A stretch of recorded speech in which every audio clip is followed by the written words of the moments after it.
SMC ওরসালাইনের নিবেদিত 13টি প্রশ্নের আজকের অতিথি একজন সুন্দরী, Miss Face of Beauty of Bangladesh 2024-এ বাংলাদেশ থেকে একমাত্র তুমি নির্বাচিত হয়েছো, যা সেপ্টেম্বরে তাইওয়ানে তোমাদের ওয়ার্ল্ড ওয়াইড কম্পিটিশন হবে। বিশ্বের বিভিন্ন সুন্দরী নারীরা আসবে, সে নারীদের ভিড়ে তুমি বাংলাদেশের প্রতিনিধি। এই কম্পিটিশনের মিস ফেস অফ বাংলাদেশ তুমি যে হলা, এতে তোমার অনুভূতি কি? 1 নম্বর প্রশ্ন। 2 নম্বর প্রশ্ন হচ্ছে কেন তুমি হলা, কি যোগ্যতায়? এই দুটো উত্তর আগে দাও। আমার অনুভূতি অনেক ভালো, কারণ আমার ব্যাকগ্রাউন্ড হচ্ছে মেডিকেল ব্যাকগ্রাউন্ডের। আমি একজন ডেন্টাল সার্জন হয়ে যে আমি একটা বিউটি প্যাজেন্ট উইনার হতে পারবো, এটা আমি আসলে আগে কখনো ভাবিনি। অনেকে আপনাকে বলে থাকবেন যারা বিউটি কম্পিটিশন জিতেছে যে তারা উইনার হয়েছে কারণ এটা তাদের ছোটোবেলা থেকে ড্রিম ছিল, কিন্তু আমার আসলে এরকম কখনো কোনো ড্রিম ছিল না যে আমি নিজেকে একটা প্যাজেন্ট কুইন হিসেবে দেখতে চাই and I want a crown. আমার প্যাজেন্টে ইন্টারেস্টেড হওয়ার যে হিস্ট্রিটা, এটা আসলে অনেক ইন্টারেস্টিং। সেটা হচ্ছে গিয়ে 2020 সালে আমার আপন বোন, আমার বড় বোন, সে মিস আর্থ কম্পিটিশনে যখন পার্টিসিপেট করে, আমি তার জন্য বিভিন্ন মানুষের কাছ থেকে ভোট চাওয়া বা তাকে ইন্সপায়ার করতে গিয়ে আমি নিজেই প্যাজেন্ট্রি লাভে পড়ে যাই। আমি একটু রিসার্চ করে দেখেছি আসলে প্যাজেন্ট্রিটা কী নিয়ে। প্যাজেন্ট্রি অনেকে ভাবে যে এটা হয়তো কোনো মডেলিং ক্যারিয়ারে যাওয়ার way. It can be one way to get into the modeling industry, but it's not entirely about modeling. Pageant কুইনরা হচ্ছে এমন একজন যে তার কান্ট্রিকে রিপ্রেজেন্ট করছে, অলসো তার এমন একটা এবিলিটি থাকতে হবে যে সে তার দেশকে কিছু দিতে পারছে ইন রিটার্ন। তো আমার কাছে মনে হয়েছে আমি একজন ডেন্টিস্ট হিসাবে, আবার আমার হিউম্যানিটেরিয়ান অ্যাক্টিভিটিসেও ছোটোবেলা থেকে অনেক ইন্টারেস্ট আছে, যেহেতু আমার ফ্যামিলি, আমার বাবা সে একজন হিউম্যানিটেরিয়ান অ্যাক্টিভিস্ট। আমি ছোটোবেলা থেকে দেখেছি সে ক্লাইমেট জাস্টিস নিয়ে ফাইট করছে, উইমেন্স রাইট নিয়ে ফাইট করছে। আমি সব দেখে অনেক ইন্সপায়ার্ড হয়েছিলাম। আমি ভেবেছিলাম আমাকেও কিছু একটা করতে হবে। যখন আমি প্যাজেন্ট্রি হিস্ট্রি অ্যান্ড কিছু রিসার্চ করে বুঝতে পারলাম আসলে এই জগৎটা কী নিয়ে, তখন আমার কাছে মনে হয়েছে আমি একজন পারফেক্ট ক্যান্ডিডেট। তুমি যাচ্ছ বাংলাদেশের হয়ে, কিন্তু তুমি হয়ে যাচ্ছ সেই ওয়েস্টার্ন মানুষদের মতো, ওই সুন্দরীদের সাথে তুমি কম্পিটিশন করছো। সেখানে কি আমাদের ঐতিহ্যটা একটু পিছিয়ে পড়ছে? আমার মতো আপনারাও জানেন ডায়রিয়া সহ যে কোনো পানি শূন্যতায় আমার আস্থা এসএমসি রোড স্যালাইন। কেনার সময় প্যাকের গায়ে এসএমসির লোগো দেখে কিনবেন। এসএমসির ওরসালাইন। আমরা কি বাংলাদেশকে প্রেজেন্ট করতে পারছি? বাংলাদেশের সৌন্দর্য, নারীদের সৌন্দর্য আসলে তুলে ধরতে পারছি না? ওদের মতো হয়ে ওদের কাছে গিয়ে ওদের সমান হওয়ার চেষ্টা করছি, কোনটা তোমার কাছে কি মনে হয়? আমার কাছে মনে হয় যেহেতু এটা একটা ইন্টারন্যাশনাল প্ল্যাটফর্ম, আমার মনে হয় আমি আমার নিজের দেশকে রিপ্রেজেন্ট করতে যখন যাব, এটা একটা ফিউশন হিসেবেও করা যেতে পারে। আমি যেহেতু এখনও যাইনি, তো এটা সিক্রেটই থাকুক আমি কিভাবে করে নিজেকে ন্যাশনাল কস্টিউম বা ইভিনিং গাউন এগুলোতে প্রেজেন্ট করব। রাইট, বাট তুমি আমার শোতে আমার সাথে যে বসছো, এবং যারা এই ধরনের কন্টেস্ট তো অনেক হয় বাংলাদেশে, এই ধরনের উইন যারা করে তাদের সবারই দেখি যে মাথায় একটা মুকুট থাকে, সাজসজ্জাটা বিদেশি মেয়েদের মতোই থাকে, কিন্তু লেখা থাকে মিস বাংলাদেশ। ফেস হোক, আর্থ হোক, যাই হোক, তো সাজসজ্জাটা তো বাঙালির মতন মনে হয় না। ওই জায়গাটা একটা কনফ্লিক্ট আছে। তো তুমি এটা বলে দিলা যে তুমি ওইখানে একটা সারপ্রাইজ রাখছো, সো থাকছে না আমাদের বাংলাদেশকে আর ছোট করার কোনো অবকাশ, তাই তো? এক্স্যাক্টলি। ওকে, এবার আসি তুমি একজন ডেন্টিস্ট, তুমি ডাক্তার হলা। আমরা ডেন্টিস্ট হলে অনেকে ডাক্তার বলতে চাই না, বলি যে ও তো ডাক্তার না, ও ডেন্টিস্ট। এই কনফ্লিক্টটা একটু আমাকে ক্লিয়ার করো, ডাক্তার এবং ডেন্টিস্টের পার্থক্য কি? আমার মনে হয় না একজন ডাক্তার এবং একজন ডেন্টিস্টের মধ্যে কোনো পার্থক্য আছে। পার্থক্যটা এক জায়গায়, সেটা হচ্ছে গিয়ে আমাদের মেন্টালিটিতে। এখন কিন্তু দেশের অনেক জায়গায় ডেন্টিস্টদেরকে আপনার যারা ডেন্টিস্টই পড়ে তাদের সাবজেক্টটা হচ্ছে bachelor of dental and oral surgery. এটাকে কিন্তু এখন এমবিবিএস থেকেও অনেক কান্ট্রিতে আরও বেটার পজিশনে রাখে। কিন্তু আমি বলবো যে দুটো আসলে এখন ইকুইভ্যালেন্ট। আমাদের একটা সিস্টেম ছিল, সেটা হচ্ছে আমাদের বাংলাদেশে এমবিবিএস আগে 5 বছর ছিল আর বিডিএস ছিল 4 বছর। এখন কিন্তু দুটো কোর্সই আপনার 5 বছরের কোর্স। একজন ডেন্টাল সার্জন কি সিভিল সার্জন হয় প্রমোশন পেয়ে? সিভিল সার্জন হতে পারে, ওরকম জেনারেল সার্জারি থেকে ডেন্টাল সার্জন থেকে রাখা হয় না, কিন্তু আপনার আমাদের আরেকটা ভাগ আছে OMS, oral and maxillofacial surgery, সেখানে একজন ওরাল অ্যান্ড ম্যাক্সিলোফেশিয়াল সার্জন হিসেবে কিন্তু সে থাকতে পারে। ওকে, এই যে তুমি ডাক্তার হলা কিন্তু আবার কন্টেস্ট করছো, এটা তোমার দুই পেশা হয়ে যাচ্ছে, তাতে করে এমন একটা সেন্সিটিভ পেশা যেটাতে অনেক ভবিষ্যৎ আছে ডাক্তার, আবার এইটাও একটা উজ্জ্বল পেশা, এখানে অনেক বড় কিছু হয়ে যাওয়ার চান্স আছে। তুমি নিজে কনফিউজ নাকি একটার পরিপূরক হিসেবে কাজ করবে বলে মনে করো? আমি মনে করি আরেকটার পরিপূরক হিসেবে কাজ করবে, কারণ আমি প্যাজেন্ট্রিতে এই জন্য আমি মানে ইন্টারেস্টেড না যে আমি ওই মডেলিং ইন্ডাস্ট্রিতেই যেতে চাই এরকম কিছু, যেটা আমি ফার্স্টেই বলেছি এটা একটা ভ্রান্ত ধারণা মানুষের।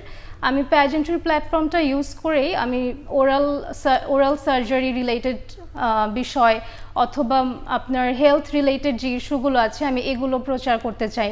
আমাদের দেশে অনেক মানুষ আছে, এমনকি ওয়েল অফ যারা, তারাও হচ্ছে গিয়ে ডেন্টাল ট্রিটমেন্ট নেওয়ার আগে অনেক ভাবে যে এটা খুব এক্সপেন্সিভ একটা ট্রিটমেন্ট।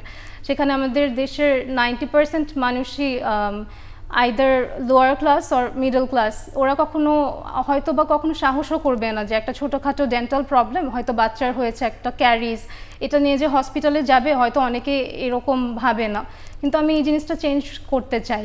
আচ্ছা, ধরো আমাদের দেশে যেখানে আমরা বড় কোনো স্বাস্থ্য সমস্যা হলে ডাক্তারের কাছে যেতে চাই না টাকার জন্য ভয়ে, সেখানে দাঁতের সমস্যা তো প্রশ্নই আসে না, নিম্ন মধ্যবিত্ত পর্যন্ত। তুমি বললা একটু আগে যে তুমি এখানে এই ব্যাপারে ওদেরকে কমফোর্ট জোনে আনতে চাও। এই কমফোর্ট জোনে আনাটা কি এত সোজা? এদেরকে বোঝানো বা এই ক্যাম্পেইনটাও তো একটা বিরাট ক্যাম্পেইন হতে পারে, যে একটা দেশের মানুষ দাঁতের চিকিৎসায় সচেতন না, তুমি তাদের সচেতন করার প্রক্রিয়া হাতে নিলা।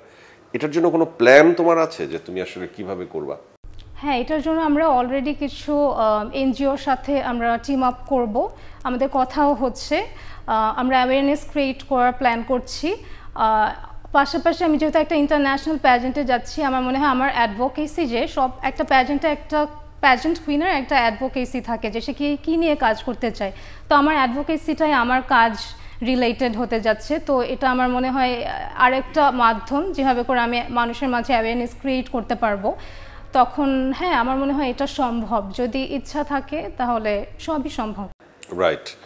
এবার আসো যে মিডিয়া এটি বিতর্কিত, সমালোচিত, আলোচিত, প্রশংসিত সব কিছুর সমন্বয়ের একটি জায়গা, যেখানে প্রশংসিত হবার আগে অনেক বিতর্ক, অনেক আলোচনা, অনেক সমালোচনা পেরিয়ে তারপর প্রশংসার দেখা পাওয়া যায়। এই প্রসেসটা একটু কঠিন, সবাই নিতে পারে না।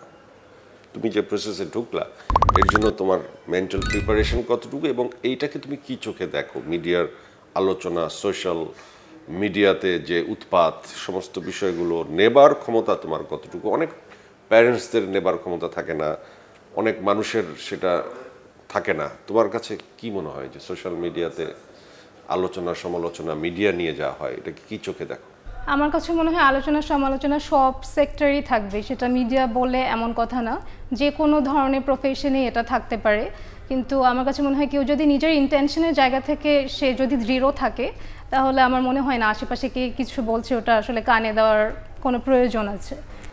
ওকে, তোমার সবচেয়ে আকর্ষণীয় দিক কোনটা? আমার কাছে মনে হয় আমার মেধা। মেধা? বাহ। সো তুমি তো মেধাবী হলে তুমি মানুষ রিড করতে পারো, তুমি আমাকে রিড করো, আমার সম্পর্কে 2-3টা কথা বলো। আমার সাথে কথা বললে এতক্ষণ, আমাকে তুমি সোশ্যাল মিডিয়াতে দেখো, টেলিভিশনে দেখো, সামনাসামনি বসছো, কথা বলছো, আমার সম্পর্কে বলো, তুমি আমার সম্পর্কে কি রিড করলা? Should I be honest? You should be honest forever. Alright. Social media দেখে মনে হয়েছে যে আপনি অনেক নেগেটিভ টাইপের একটা পার্সন হবেন, বাট পার্সোনালি মিট করে আমার মনে হয়েছে যে you read people and then you like talk to them accordingly. এটা তোমার মনে হয়েছে? হ্যাঁ, আসলে সোশ্যাল মিডিয়া দিয়ে কাউকে জাজ করা উচিত নয়, কারণ আমরা কাউকে যদি ফেস টু ফেস পার্সোনালি না চিনে থাকি তখন তার অন্যান্য ক্যারেক্টারিস্টিক্সগুলো আমরা আসলে বুঝতে পারি না। তোমার মতো একজন মেধাবী মানুষ সোশ্যাল মিডিয়া দিয়ে তুমি আমাকে কেন জাজ করলা? কারণ আপনার কোয়েশ্চেনটাই এটা ছিল। এনিওয়েজ, তোমার বোন তোমার আগে বিউটি কন্টেস্টে একটা জায়গায় গিয়েছে, আবার একটা জায়গায় গিয়ে থেমে গেছে। ধরো আমরা একজন সুন্দরী যখন একটা অ্যাওয়ার্ড উইন করে বা একটা মুকুট পায়, আমরা তাকে খালি আগাতে দেখতে চাই। সে এই দেশ জয় করবে, ওই দেশ জয় করবে, বিশ্ব জয় করবে, বাংলাদেশের জন্য অনেক কিছু বয়ে আনবে। কিন্তু সব সুন্দরীরা একটা জায়গায় গিয়ে থেমে যায়। এরপর তাদের পার্সোনাল পারপাস হয়তো ফুলফিল হয়, কিন্তু আমাদের জাতীয় কোনো পারপাস ফুলফিল, আমরা অহংকার করতে পারি না, আমরা আমাদেরকে প্রশংসা করার মতো আর কোনো সাবজেক্ট খুঁজে পাই না। তোমার বোন কোথায় গিয়ে থেমে গেল, আর তুমি কেন সেই জায়গায় থামবা না, তুমি কেন উপরে যাবা? দুইটা পয়েন্ট আমাকে ক্লিয়ার করো। আমার কাছে মনে হয় না আমি থেমে যাব, যেহেতু আমি দুটো প্রফেশনকে এখন ব্যালেন্স করে চলছি। আমার মনে হয় আমি কোনো না কোনো জায়গায় আমি আমার গোলসগুলোকে অর্জন করতে পারবোই, সেটা মেডিকেলের সেক্টরই হোক আর প্যাজেন্ট্রির সেক্টরই হোক। অলসো আমার মনে হয় যে আস্তে আস্তে মানুষ অনেক প্রোগ্রেসিভ হচ্ছে অ্যাবাউট প্যাজেন্ট্রি। আগে এটা নিয়ে আসলে অনেক ভ্রান্ত ধারণা ছিল, যেগুলো এখন ডিফারেন্ট প্রফেশনের ব্যাকগ্রাউন্ডের মেয়েরা জয়েন করে কিন্তু ভেঙে দেওয়া ট্রাই করছে। অনেক ইন্টারন্যাশনাল প্যাজেন্ট কুইন আছে যারা এখন পলিটিশিয়ানস। তো আমার মনে হয় যে এই সেক্টরটা আসলে থেমে যাবে না, এটা আসলে আগাতেই থাকবে। বাংলাদেশে আমি হোপফুল যে আমি দেখব যে প্যাজেন্ট্রি অনেক দূরে গেছে, অ্যান্ড আমরা একটা প্যাজেন্ট পাওয়ার হাউস হিসাবে পরিচিত হব বিশ্বে। আমরা একটা প্রসঙ্গে তোমার কাছে আসতে চাই যে প্রাইভেট ইউনিভার্সিটি থেকে ডেন্টিস্ট হয়েছে এমন একজন মডেল অভিযোগ করেছে যে সেখানকার শিক্ষক তাকে অনৈতিক প্রস্তাব দিয়েছে, এবং সেই শিক্ষকের কারণে তার 4 বছরের পাশ করার কথা যেটা, সেটা 8 বছর লেগেছে। এই বিষয়টাকে তুমি কি চোখে দেখো? আমি এই জিনিসটাকে অনেক আনফেয়ার হিসাবে দেখি। এরকম ঘটনা আসলে হতেই পারে, সেটা প্রাইভেট ডেন্টাল হোক আর পাবলিক হোক অথবা যে কোনো প্রতিষ্ঠান হোক। এই ধরনের জিনিস আসলে মেয়েরা হয়তো বা অনেক ফেস করে থাকে। আমি পার্সোনালি করিনি, বাট আমি শুধু এটা না, আমি এরকম আরও অনেক স্টোরি শুনেছি যেখানে একটা মেয়েকে এরকম প্রস্তাব দিয়ে সে যখন অ্যাগ্রি করেনি তখন আর কি তাকে কোনো একটা বিপদে ফেলা হয়েছে। আই থিঙ্ক আপনিও এরকম অহরহ শুনতে পাবেন, অন্যান্য হয়তো সেক্টরেও হয়ে থাকে এরকম। তো এটা আসলে অনেক দুঃখজনক। র্যাগিং যেটা তোমাদের লেখাপড়ায় আগে বেশি শুনতাম যে সিনিয়ররা জুনিয়রদের সাথে করে, এটার অবস্থা কি? তুমি যে সম্প্রতি পাশ করলা, এই সেক্টরের র্যাগিংটা কিভাবে হয়? হ্যাঁ, ইট এক্সিস্ট, বাট আমি যে ইয়ারে জয়েন করেছিলাম, আমি ঢাকা ডেন্টালের স্টুডেন্ট, ওই ইয়ারের পরের ইয়ার থেকে আসলে র্যাগিংটা বন্ধ হয়ে গিয়েছিল। এটা আসলে ডিপেন্ড করে কি আপনার যেই ইনস্টিটিউশন, ওখানে আসলে অথরিটিদের উপরে কিন্তু এটা অনেকটা ডিপেন্ড করে কি এটা ভালো করে কন্ট্রোল করতে পারছে বা আসলে ইন্টারনালি কি হচ্ছে এটা যাচাই করে একটা ব্যবস্থা নিতে পারছে। তো এখন আমি আসলে বলতে পারছি না এটা এখনও মানে এক্সিস্টিং কি না, কিন্তু হ্যাঁ আমি অনেক সময় শুনতে পারি বিভিন্ন, বিশেষ করে সরকারি মেডিকেলগুলোতে এ ধরনের র্যাগিং প্রচলিত আছে।